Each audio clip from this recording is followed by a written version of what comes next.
伫台北的世博一馆，即马当伫咧举办台湾美食展览。这个农业部特别设置专区，要让消费者了解即马当伫咧推动的农产品冷链计划。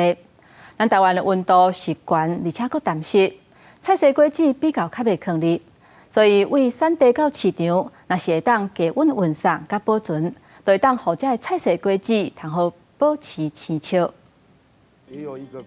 为温室采收的花新鲜佮芬芳，农民讲佮咧喘气。花农伫农粮署补助之下，建置冷链的设备，采收了后低温保存佮有运送，就会当有长赏花期。冷链嘛，互本土的花菜会当一年四季拢上价来贩卖。加工业者表示，这蔬菜一年顶生产3个月，若讲会当采收来加工冷冻，就会当减少进口量。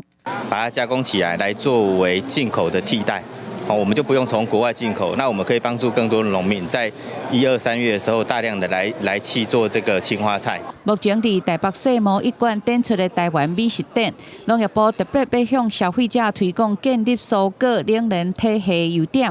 与台湾高温佮湿，蔬果要保存较挑战，所以农产品乃当采收了后，经过冷藏车运送，佮送到低温保存的设备当中，就会当减少拍算去。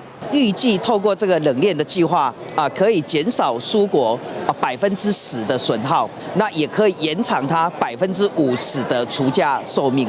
不过，建置冷链的硬体，敢会互成本增加，安尼来提悬蔬果的价效率。农业部表示，要互国内农业升级，就必须要投资，为110年开始的4年规划投入126亿，来补贴各种单位设置冷链设备，涵盖农畜水产品。记者林志成台北报道。